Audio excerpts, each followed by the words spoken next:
The US, Britain and France have joined together to condemn Russia's claim that Ukraine is preparing to use a radioactive dirty bomb on its own people.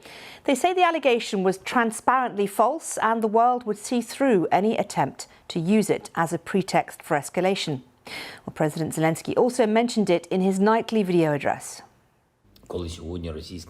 When today the Russian Minister of Defense sets up a phone carousel and calls foreign ministers with stories about the so-called dirty nuclear bomb, everyone understands everything well.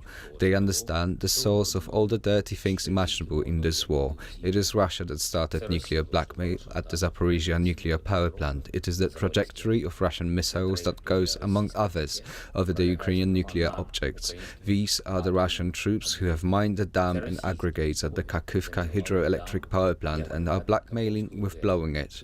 It is Russia that uses phosphorus munitions, banned anti-personnel mines and the entire range of weapons against civilian infrastructure.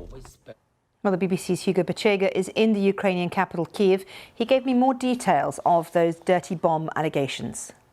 The Russian Defense Minister Sergei Shoigu made the allegation in a flurry of calls with American, British and French defense ministers on Sunday. He said Ukraine was preparing to use a dirty bomb, in other words, a conventional bomb laced with radioactive material. This allegation has been dismissed by Western countries as transparently false, and here in Kyiv, the Ukrainian Foreign Minister Dmytro Kuleba said this allegation was a lie, and he said the Russians often accuse others of what they plan themselves. He said this claim was part of Russia's disinformation campaign, and this is happening as the Ukrainians are making some gains as they try to recapture the city of Kherson in the south of the country. This is one of the largest Ukrainian cities under Russian occupation, and there's been some speculation that Russian forces could be preparing to pull out from parts of the region.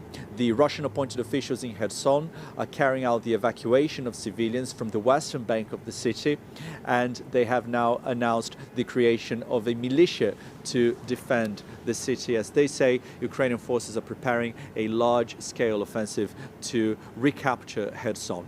But earlier today, the Ukrainian intelligence chief Kyrylo Budanov said that Russia was preparing to defend the city and there were no signs that Russian forces were fleeing Kherson.